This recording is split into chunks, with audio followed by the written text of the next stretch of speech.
Okay, better. What we have studied yesterday. Okay, we have studied about what do you mean by the term breathing and respiration. ठीक बेटे, दोनों में basic difference क्या है कि respiration जो है it is a complex term sometimes which we have used for breathing. ठीक है, breathing is concerned with the muscular movements. ठीक है, that generally takes place during the process of respiration.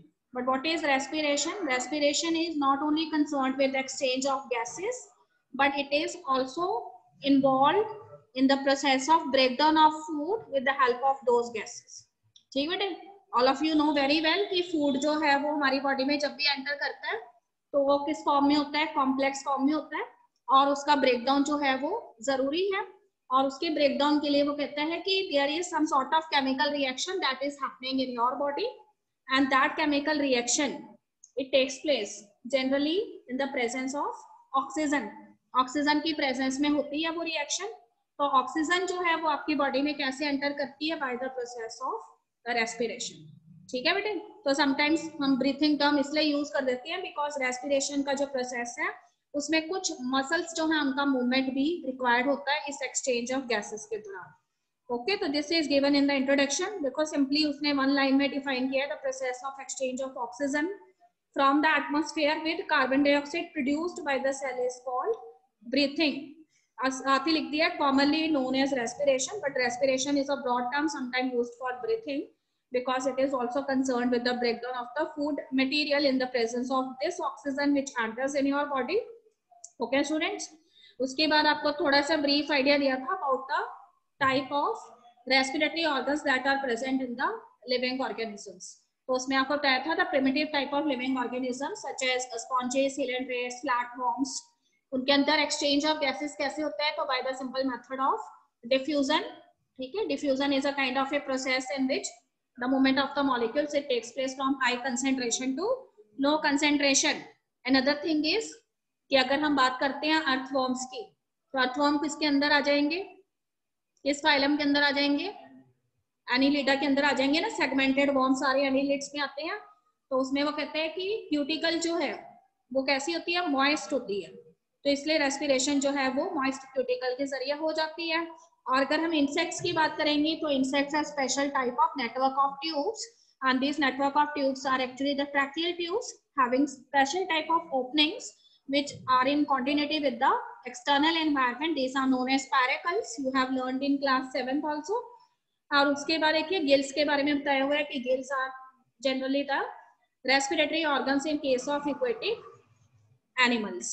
Okay students, और जैसे जैसे कहते हैं कि एडवांस्ड ऑर्गेनिजम्स की तरफ बढ़ते हैं तो एडवांस्ड ऑर्गेनिजम्स जो हैं they have vascularized bags known as lungs, but these lungs they are not present on the outer surface. They are deeply embedded inside the body and they are specialized in terms of exchange of gases. क्योंकि lungs जो हैं उनके भी आगे बहुत सारे components हैं और उसमें से वो कहते हैं कि alveoli जो हैं which are actually the bag like structures, ठीक है, balloon like structures, they have special type of membrane for the exchange of gases that we will study in detail.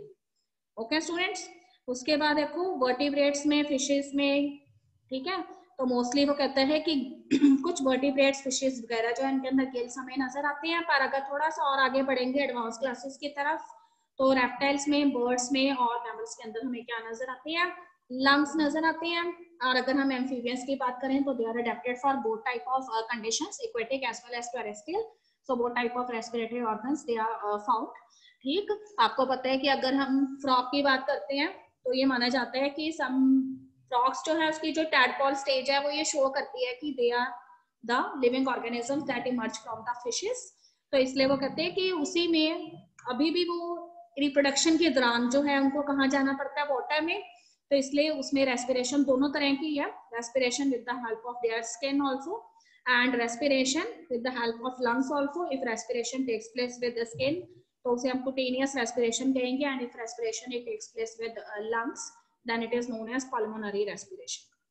Okay बेटे, अब हम मेन टॉपिक पे आ गए, human respiratory system. ठीक है, you have learned so many times about the human respiratory system. तो in the human respiratory system, ठीक है, so many component cells are present and वो कहाँ से स्टार्ट होता है, तो कहते हैं कि ह्यूमन रेस्पिरेटरी सिस्टम जो है उसके फर्स्ट कंपोनेंट में जो कि वो पार्ट बॉडी का जो कि एक्सटर्नल एनवायरनमेंट के डायरेक्ट कांटेक्ट में आता है, दैट इज योर नॉस्ट्रल्स. ठीक है, your nostrils they are present above your upper lips and how many nostrils are present? One pair of nostrils are present. Okay students, nostrils की जो opening है उसको क्या बोला गया? नेसल कैविटीज बोला गया. तो नेसल कैविटीज जो है वो फिर आगे जाके नेसल पैसेजेस जो है उनको आगे ज्वाइन करती है. तो देखो नेसल चैम्बर्स जो है उनकी ओपनिंग किसके अंदर है? फेरेंक्स के अंदर है. ठीक बेटे, फेरेंक्स को एक और नेम से भी जानते थे हम लोअर क्लासेस में. What is another name for pharynx? वो लैरेंक्स हो जाएगा निशान. फेरेंक्स जो है that is the wind pipe. ठीक बेटे, विंड पाइप हो जाएगी. ओके, अब वो कहते हैं कि उसके बाद देखिए फेरेंक्स जो है और जो आपकी फूड पाइप है, ठीक है, लगभग साथ साथ चलती हैं और दोनों जो है एक जगह पे जो है वो एक दूसरे में इंटरमिंगल हो रखी है. तो वहां पे वो कहते हैं कि एयर एंड फूड जो है वो साथ साथ जो है मूव करते हैं. तभी आपको जनरली यू आर एडवाइज्ड कि when you are eating you are not supposed to talk. ठीक है, what happen? So there is a kind of a you can say a kind of a membrane that covers your food pipe at the moment. ठीक है, when you are talking.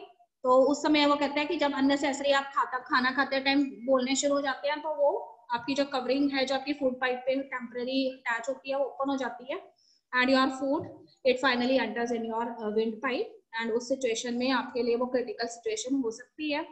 ठीक बेटे, उसी के बारे में उसने बताया हुआ है. Then your pharynx it opens into the larynx region. ठीक है, लैरिंक्स रीजन जो है उसको आप अपना साउंड बॉक्स जो है कंसीडर कर सकते हैं. And it is the cartilage box, cartilaginous box है और ये साउंड प्रोडक्शन जो है उसमें हेल्प करता है. ठीक, तो इसको साउंड बॉक्स के नेम से भी जानते हैं. और लैरिंक्स जो है वो आगे जाके एक ट्यूब के अंदर जो है वो एंटर करता है. समवट ब्रॉडर है ये ट्यूब और उसको क्या नेम दिया गया है? ट्रैकिया नेम दिया गया. देखो डायग्राम में सारा कुछ हमें साफ साफ नजर आ रहा है. ठीक है, तो ट्रैकिया जो है that is actually the continuity of the larynx. ठीक है, larynx is a cartilaginous box which help in sound production and it is also known as the sound box. फिर देखो वही चीज बताई हुई है. during swelling what happen? Glottis can be covered by a thin elastic cartilaginous flap and that is known as epiglottis. देखो diagram में epiglottis आपको नजर आ रहा है. ओके बेटे, तो कहते हैं कि ये एक कार्टिलेज से बना हुआ फ्लैप है जो कि आपकी जो मेम्ब्रेन है उसको कवर कर लेता है. पर अगर वो कहता है कि और फूड की जो एंट्री है उसको किसके अंदर नहीं होने देता? विंड पाइप के अंदर या लैरिंक्स वाले रीजन में नहीं होने देता है. ठीक है, पर अगर आप बोलना शुरू करते हैं तो उस केस में ऐसा हो सकता है. फिर देखिए ट्रैकिया के बारे में बताया हुआ है. डायग्राम में देखिए ट्रैकिया आपको नजर आ रही है. समवट ब्रॉडेड ट्यूब है ट्रैकिया और काफी सारे उसके अंदर आपको क्या नजर आ रहे हैं? ठीक है, रिंग्स नजर आते हैं, कार्टिलेज के रिंग्स नजर आ रहे हैं. और उसके बाद देखिए ट्रैकिया जो है वो कहाँ पे प्रेजेंट है? तो कहते हैं कि it is a straight tube that generally run in your mid thoracic region. ठीक है, बॉडी का जो मिड thoracic रीजन है, थोरैक्स वाला रीजन है, वहां पे ये रन करती है.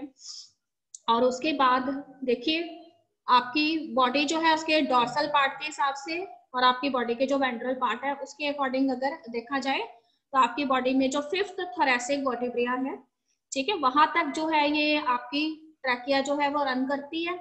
और उसके बाद जो है वो बाइफर्केट कर जाती है और एक एक जो है उसकी जो मेम्ब्रेन है वो दोनों लंग्स में एंटर कर जाती है. ठीक है, बाइफर्केशन जब ट्रैकिया का हो जाता है, one it enters into the right portion of the lungs and other it enters into the left portion of the lungs, then they are known as the bronchi. Okay बेटे, तो bronchi जो है जो right में enter कर रही है वो राइट ब्रोंकाई है लंग में और जो लेफ्ट में एंटर कर रही है वो लेफ्ट ब्रोंकाई है. और वो बाइफर्केट किससे हुई है? ट्रैकिया से ही बनी है. ठीक, अब लंग्स पे ध्यान दीजिए. देखिए लंग्स के अंदर जाके ब्रोंकाई का क्या हुआ है? तो कहते हैं कि हर एक जो ब्रोंकाई है it finally divided into so many divisions. ठीक है, बहुत सारे पार्ट्स के अंदर वो डिवाइड हो गई हैं. And these bronchi initially they are known as the primary bronchi, but when they divide into so many fragments or so many tube-like structures, then they later form the secondary bronchi and the tertiary bronchi. ठीक बेटे, tertiary and secondary bronchi की भी further branches हो गई हैं. देखो बहुत ही fine branches हो गई हैं आगे जाके and they are known as the bronchioles. ठीक है, तो इस तरह से जो है ब्रोंकियोल्स फॉर्म हो गए हैं. तो उसके बाद देखिए ट्रैकिया, ट्रैकिया से प्राइमरी ब्रोंकाई, प्राइमरी ब्रोंकाई से सेकेंडरी, सेकेंडरी से टर्शरी एंड टर्शरी ब्रोंकाई जो है उसके खूब सारी ब्रांचेस हो गई हैं, ब्रोंकियोल्स बन गई हैं. ओके स्टूडेंट्स, तो आपको क्या नजर आया था कि ट्रैकिया में so many cartilage rings are present and later on these cartilage rings they are not present in more amount in the bronchioles. ठीक है, ब्रोंकियोल्स में बहुत ज्यादा ट्रैकिया जो रिंग है कार्टिलेज रिंग वो यहाँ पे प्रेजेंट नहीं है। उसके आगे देखिए व्हाट आपको क्या नजर आ रहा है, तो टर्मिनल पोजीशन जो है हर एक ब्रोंकाई की, ठीक है, तो उसमें वो कहते हैं कि आपको बैक लाइक स्ट्रक्चर्स नजर आ रहे हैं, numerous back like structures, vascularised back like structures, they are present at the terminal position of the bronchioles and these are known as the alveoli. Okay students, the alveoli can be considered as a back like structures or balloon like structures. देखिए diagram में आपको कितने सारे alveoli नजर आ रहे हैं। Okay students, now what happened, the branching network of the bronchi, bronchioles and alveoli. ठीक है, तो bronchi it enters into the lungs, then after these bronchi they divided into secondary bronchi, tertiary bronchi, then so many bronchioles are there and the terminal you can say opening it develops into a back like structure and these are known as the alveoli. तो इस तरीके से देखिए आपको lungs के अंदर तीन चीजें नजर आ रही हैं, ब्रोंकाई नजर आ रही हैं, ब्रोंकियोल्स नजर आ रही हैं और एल्वुलाई नजर आ रही हैं। ठीक बेटे, तो ये सारी चीजें किसको बनाती हैं, आपके लंग्स को बनाती हैं। Alright, how many lungs are there, तो how many lungs are present in your thoracic part, तो लंग्स जो है वो आपकी बॉडी के अंदर 2 लंग्स प्रेजेंट है एंड यहाँ से देखिए हर एक जो लंग है आपका it is covered by a double layered membrane. ठीक है बेटे, the double layer membrane that covered the surface of your lungs it is known as pleura, it is known as pleura. ठीक है, you have not heard this term in earlier classes, तो जो double membrane है आपके lungs को cover किया हुआ इसको प्लूरा कहते हैं एंड प्लूरा के अंदर there is a fluid present and that fluid is known as the pleural fluid. ठीक बेटे, क्यों बताइए क्यों प्रेजेंट है यहाँ पे फ्लूइड, सिंपल है, जैसे आपके ब्रेन के अंदर भी सेरेब्रोस्पाइनल फ्लूइड प्रेजेंट होता है, स्पाइनल कॉर्ड में भी प्रेजेंट होता है। ठीक बेटे, डेलिकेट ऑर्गन है ना ब्रेन, उसी तरह से आपके लंग्स भी कैसे हैं, डेलिकेट ऑर्गन्स हैं, इसीलिए उसको वर्टिब्रल कॉलम ने भी कवर करके रखा हुआ है और उसको खुद जो सपोर्ट है वो अच्छे से मिल सके, कोई किसी तरह के मैकेनिकल शॉक्स ना लगे, तो वो इटसेल्फ प्लूरल मेम्ब्रेन के द्वारा कवर है और उसके अंदर भी क्या प्रेजेंट है, फ्लूइड प्रेजेंट है। ठीक है, to overcome any kind of mechanical shocks. तो देखो यहाँ पे साफ साफ लिखा है it reduces friction on the lung surface. Okay students, now अब देखिए outer pleural membrane it is in contact with the thoracic lining. ठीक है, तो आउटर मोस्ट जो प्लूरल मेम्ब्रेन है वो थोरैक्स की लाइनिंग के कांटेक्ट में आती है, जबकि इनर प्लूरल मेम्ब्रेन जो है they are in contact with the lung. ठीक है, वेरी इजी। तो बाहर वाली जो है वो क्योंकि लंग्स थोरैक्स रीजन में प्रेजेंट है, थोरैक्स के बिल्कुल पास है आउटर प्लूरल मेम्ब्रेन और अंदर वाली जो इनर प्लूरल मेम्ब्रेन है वो लंग्स के इनर सरफेस के करीब है। ओके स्टूडेंट, अब 2 चीजें यहाँ पे इंट्रोड्यूस की हैं, तो उसमें देखिए the part starting with the external nostrils up to the terminal bronchioles. ठीक है, तो आपके जो रेस्पिरेटरी सिस्टम है उसका वो पार्ट जो एक्सटर्नल नॉस्ट्रिल से स्टार्ट होकर टर्मिनल ब्रोंकियोल्स तक जाता है that constitute the conducting part. ठीक बेटे, ये आपका लंग्स का मतलब आपके रेस्पिरेटरी सिस्टम का कंडक्टिंग पार्ट है, पर जो आपकी एल्वोलाई है और उसके जो डक्ट है वो किसको फॉर्म करते हैं, रेस्पिरेटरी या फिर एक्सचेंज पार्ट को फॉर्म करते हैं। ठीक है, तो मतलब कहने का मतलब ये है कि जो कंडक्टिंग पार्ट है ना उसमें वो सारे कंपोनेंट्स आते हैं जिन्होंने क्या करना है, ऑक्सीजन रिच जो एयर है उसको आगे ट्रांसफर करना है। ठीक बेटे, देखो वेरी इजी, जैसे कि नॉस्ट्रिल्स है, तो नॉस्ट्रिल से जब आप रेस्पिरेशन करेंगे तो आपके नॉस्ट्रिल्स जो है वो सर्टेन अमाउंट ऑफ एयर लेके जा रहे हैं। आपको बताया था कि ऑक्सीजन की कंसेंट्रेशन जो है उस एयर के अंदर काफी ज्यादा है, that oxygen rich air it enters in your nostrils and then through the nostrils it enters into your nasal cavities and nasal cavities से, ठीक है, आगे देखिए आपकी लैरिंक्स में, फेरिंक्स में, ट्रैकिया में, ब्रोंकाई में, देन ब्रोंकियोल्स में, यहाँ तक ये आपका कौन सा पार्ट है, कंडक्टिंग पार्ट है। ठीक बेटे, पर ब्रोंकियोल्स के जो एंड है, टर्मिनल एंड्स है, वहां पे क्या प्रेजेंट है, एल्वोलाई प्रेजेंट है। एल्वोलाई कैसे स्ट्रक्चर है, balloon like bag like structure है। तो देखो अगर वो बैलून या बैग लाइक स्ट्रक्चर है दिस मींस कि उसके अंदर एक कैविटी है। ठीक बेटे, तो उसके अंदर एक कैविटी है और उसकी अपनी एक मेम्ब्रेन भी है। तो एल्वोलाई की जो मेम्ब्रेन होती है ना वो बहुत ही थिन और डेलिकेट मेम्ब्रेन होती है। ठीक है, इतना पतला क्यों है वो एल्वोलाई की मेम्ब्रेन, इतनी थिन क्यों है, तो उसका बिल्कुल इजी सा जवाब है कि this alveoli is surrounded by so many blood vessels and these blood vessels, ठीक है, which carries the blood, they also have certain another type of gas, ठीक, because this blood actually it comes from the cells and the tissues। ठीक बेटे, तो sales और tissues में से आने वाला ब्लड जो है सभी बच्चों को मालूम है कैसा ब्लड होगा, हमेशा डीऑक्सीजनेटेड ब्लड होगा। और जो ऑक्सीजन रिच ब्लड होगा, ठीक बेटे, जो आपके लंग्स को सप्लाई कर रहा है, ठीक है, लंग्स जो है वो आपके कैसे हैं, ऑक्सीजन में रिच होते हैं ना, तो लंग्स के पास भी तो ब्लड पहुंचता है। हार्ट में से याद आ रहा है, हार्ट ब्लड लंग्स के पास कौन लेकर आता है हार्ट में से ब्लड? यस, ठीक बेटे। तो पल्मोनरी आर्टरी जो है वो क्यों लेके आती है ब्लड? क्योंकि उस ब्लड को प्यूरिफाई करना होता है, उसमें ऑक्सीजन जो है वो ऐड करनी होती है। तो ये ऑक्सीजन कहाँ पे आके स्टोर हो रखी है? लंग की एल्वोलाई के अंदर स्टोर हो रखी है, ठीक। तो ये एल्वोलाई जो है, उसकी जो सरफेस है, जिसकी जो मेम्ब्रेन है, उसको आप बहुत ही थिन और डेलिकेट मेम्ब्रेन के रूप में जानते हैं। वो इसलिए ताकि इजीली उसमें से ऑक्सीजन जो है वो किसके अंदर जा सके, ब्लड वेसल्स में जा सके, और वो ब्लड कैसा ब्लड बन सके, ऑक्सीजनेटेड ब्लड बन सके, ठीक बेटे। सिर्फ ऑक्सीजन जो है वही एल्वोलाई जो है उसमें से किसके अंदर नहीं जानी, ब्लड वेसल्स में नहीं जानी, जबकि ब्लड वेसल्स जो है उनके अंदर भी तो प्रेजेंट है क्या, कार्बन डाइऑक्साइड, और वो कार्बन डाइऑक्साइड जो है वो किसके अंदर आनी है, एल्वोलाई के अंदर आ जानी है, ठीक बेटे। तो दोनों ही प्रोसेस जो है वो आपको साथ साथ होते हुए नजर आएंगे, जहां एक तरफ एक्सपायरेशन होगा, ठीक है, साथ साथ इंस्पायरेशन भी होगा, साथ साथ एक्सपायरेशन भी होगा। अभी बताती हूँ डिटेल में क्या चीज है दोनों, ठीक बेटे, यहाँ तक क्लियर है। तो कहते हैं कि कंडक्टिंग पार्ट वो है जो कि ऑक्सीजन रिच एयर जो है वो लेकर आती है, उसमें नॉस्ट्रिल से लेकर ब्रोंकियोल्स तक आती है, and alveoli and alveolar cavity as well as its membrane, they act as the exchange part, because here the exchange of gases, that is oxygen as well as carbon dioxide, it actually happens. Okay बेटे, अब देखो यहाँ पे conducting part transport the atmospheric air to the alveoli, clears it from the foreign particles, humidifies and also brings the air to the body temperature, ठीक है। exchange part is the site of actual diffusion of oxygen and carbon dioxide between blood and atmospheric air. Okay student, अब lungs के बारे में थोड़ा सा उसने बताया हुआ है कि लंग्स जो हैं they are actually present in the thoracic chamber, ठीक है, एयर टाइट चैम्बर्स हैं ये। Thoracic chamber is formed dorsally by the vertebral column, ठीक है। तो बैक पोर्शन जो है आपकी बॉडी का वो आपका डॉर्सल पोर्शन होता है, और जहां फ्रंट से जो आपकी बॉडी का पोर्शन है वो आपका कौन सा पोर्शन है, वेंट्रल पोर्शन है, ठीक है। फिर से सुनेंगे, thoracic chamber is formed dorsally by the vertebral column and ventrally by the sternum, ठीक बेटे। पीछे की तरफ क्या प्रेजेंट है, आपके स्पाइनल कॉर्ड प्रेजेंट है, और हर एक जो स्पाइनल कॉर्ड है उसमें प्लग्स प्रेजेंट है, और उसके साथ आपके क्या अटैच हो रखे हैं, वर्टिब्रिया अटैच हो रखी है, ठीक। तो यहाँ जैसे आपके पीछे स्पाइनल कॉर्ड है, तो पीछे से दोनों तरफ से ऐसे वर्टिब्रिया आगे की तरफ आ रहे हैं, ठीक बेटे। तो उसमें आपको बताया था, अगर आप यहाँ पे अपने टच करके देखेंगे यहाँ पर चेस्ट पे, तो आपको हार्ड सा एक बोन लाइक स्ट्रक्चर यहाँ पे नजर आता है।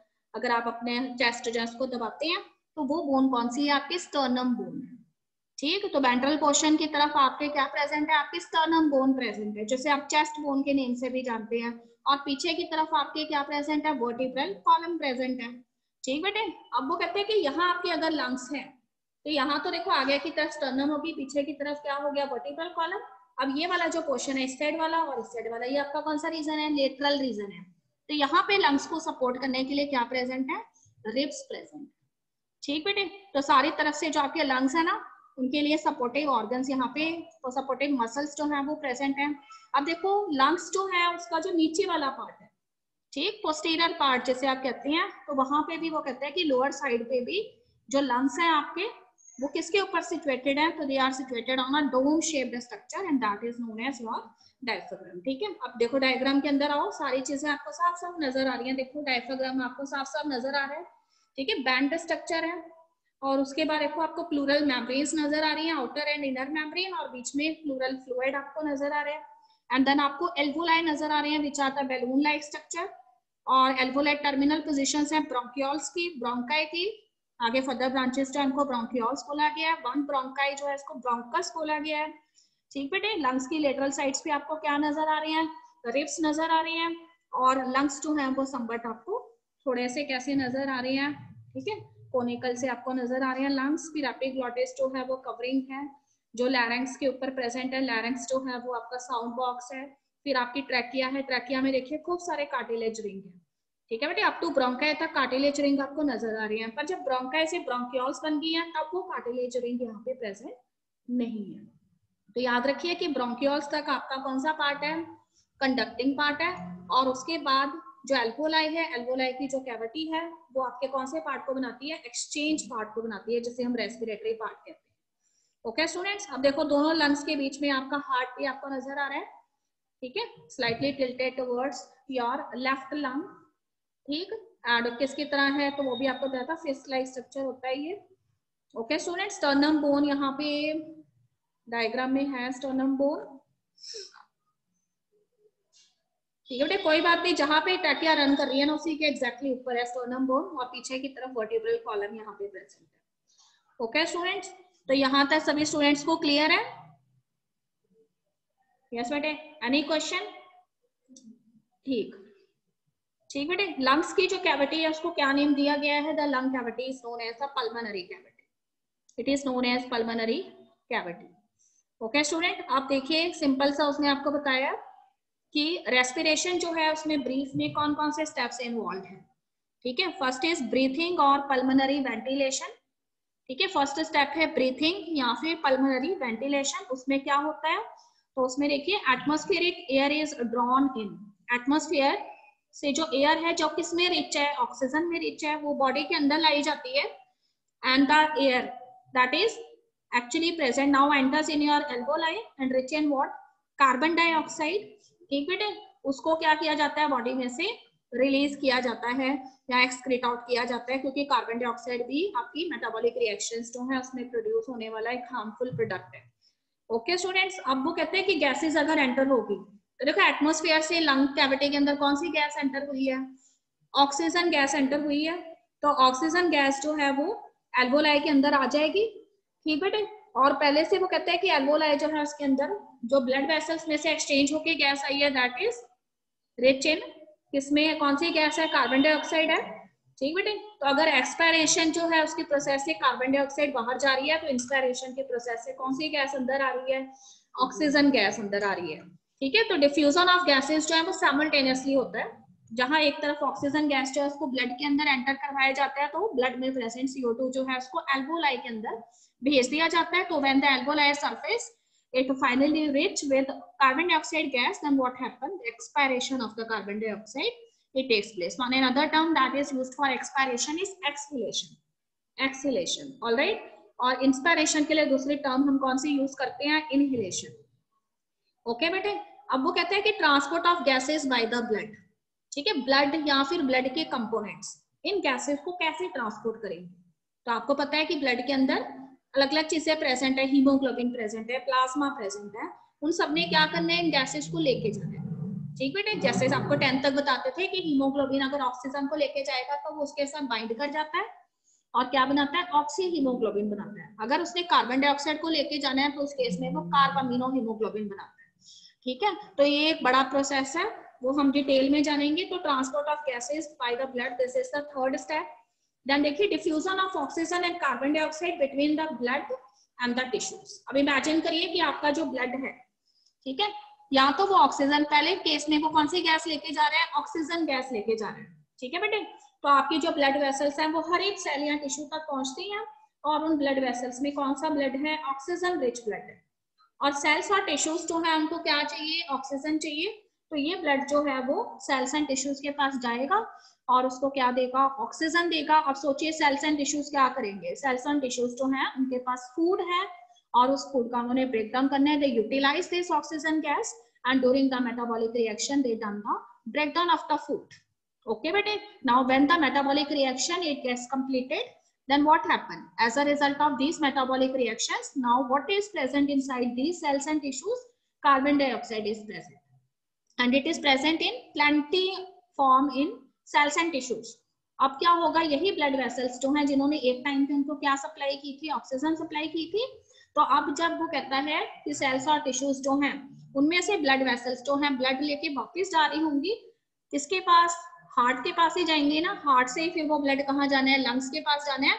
तो वो ब्लड किसमें रिच होगा, कार्बन डाइऑक्साइड में रिच होगा। तो हमेशा याद रखिए कि हार्ट से सेल्स एंड टिश्यूज की तरफ आने वाली ब्लड वेसल्स जो हैं वो हमेशा ऑक्सीजन रिच ब्लड लेकर आती हैं, जबकि सेल्स एंड टिश्यूज में से जो हार्ट के पास ब्लड जाता है वो हमेशा किसमें रिच होता है, CO2 में रिच होता है, वो एक डीऑक्सीजनेटेड ब्लड होता है, ठीक बेटे। देखो सारी चीजें एक दूसरे से कैसे कनेक्टेड है। तो sometimes you have heard about a term multi organ failure हो गया जी, इस पर्सन की डेथ हो गई है because of multi organ failure. तो देखो सारी चीजों को एकदम से उठा के देखो कि आपके हार्ट कैसे आपके लंग्स के साथ कनेक्टेड है, और इसके अलावा हार्ट और लंग्स जो है वो किडनी के साथ भी कैसे कनेक्टेड है। सारी चीजें आपस में जुड़ी हुई है ना।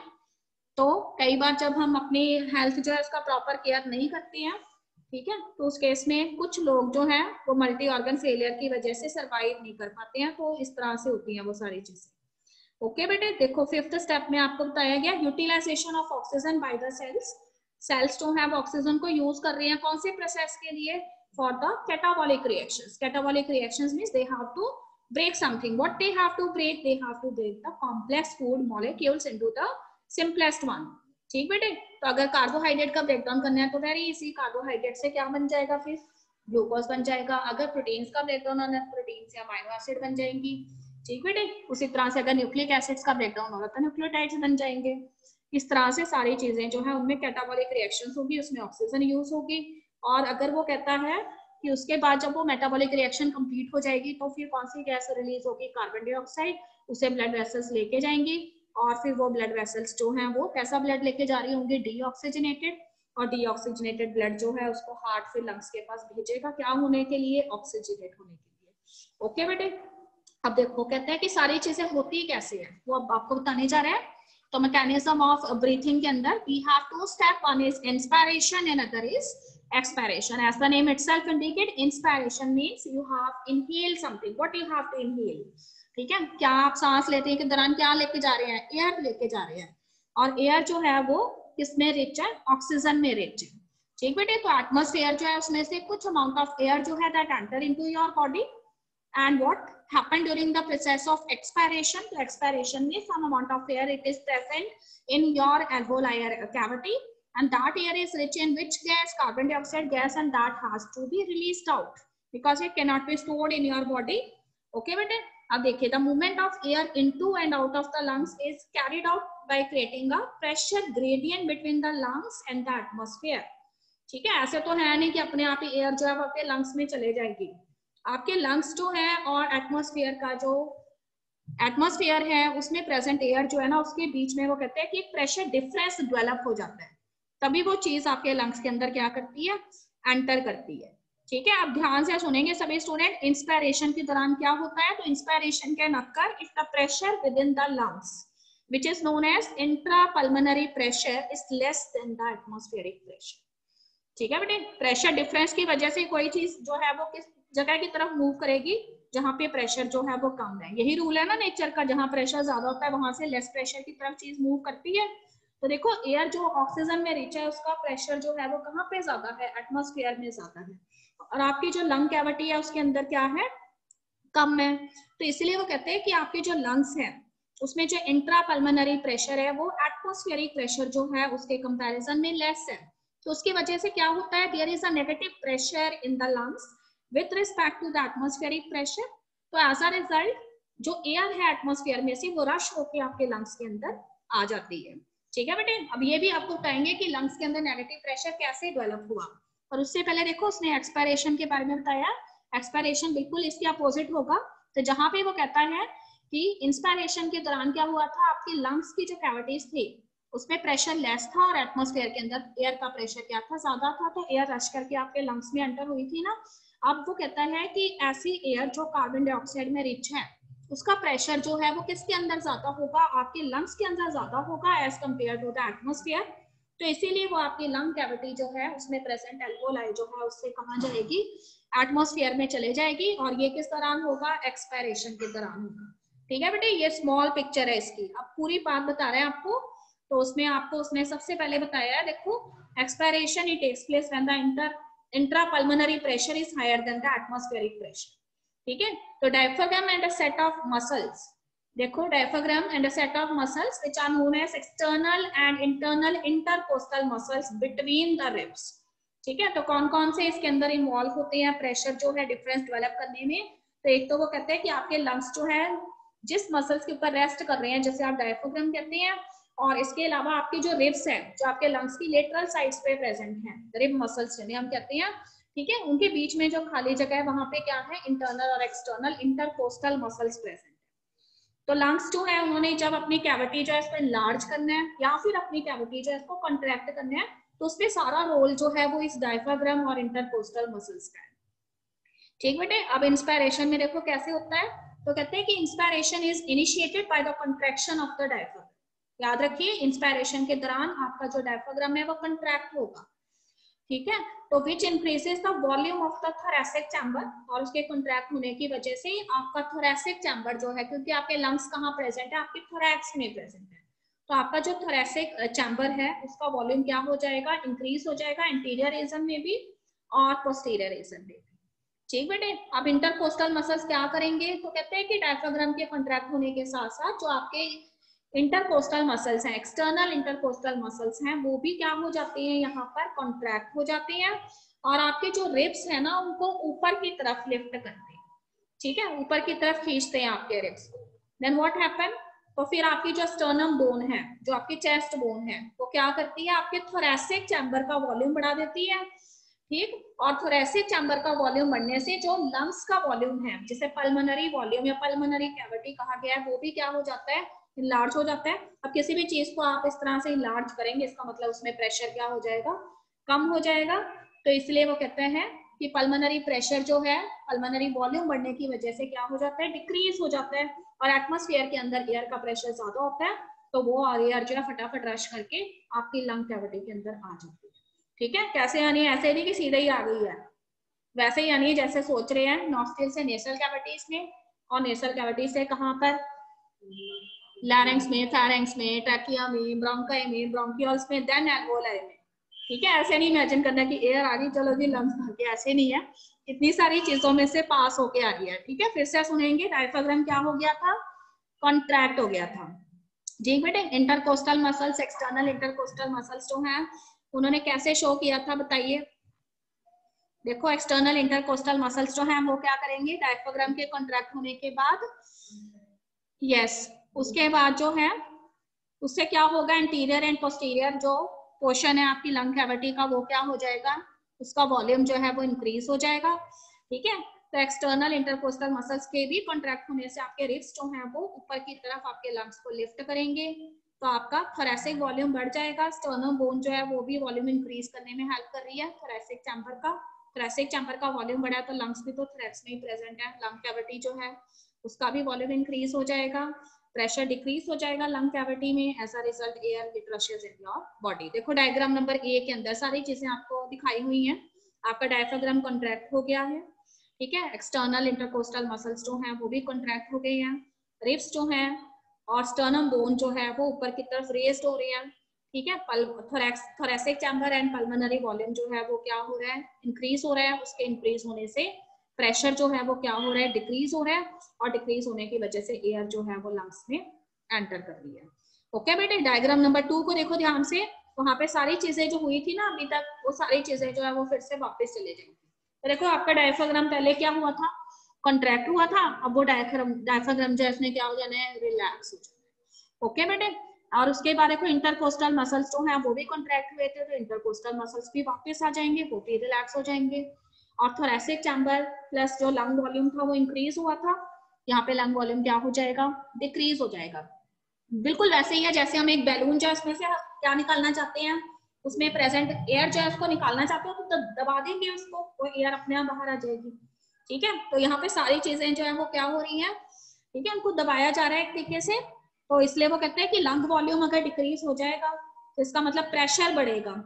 ठीक है, तो प्रेशर बढ़ेगा तो इसका मतलब एल्वोलाई के अंदर कौन सी एयर थी, एल्वोलाई के अंदर अब और कार्बन डाइऑक्साइड रिच एयर है, तो प्रेशर बढ़ने की वजह से एटमॉस्फेरिक प्रेशर के कंपैरिजन में जब हम अपनी लंग वॉल्यूम जो है उसका प्रेशर देखेंगे तो वो उसके कंपैरिजन में ज्यादा होगा, तो इसलिए फिर आपके एल्वोलाई में प्रेजेंट जो air which is rich in what, carbon dioxide, वो आपकी बॉडी में से बाहर चले जाएगी।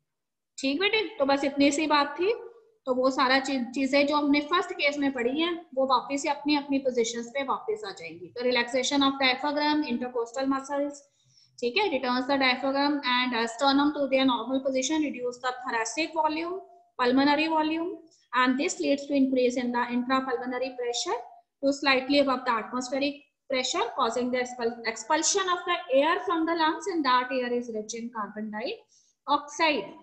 ओके बेटे, अब देखो एक बहुत ही इंपॉर्टेंट लाइन लिखी है, we have the ability to increase the strength of inspiration and expiration with the help of additional muscles in the abdomen.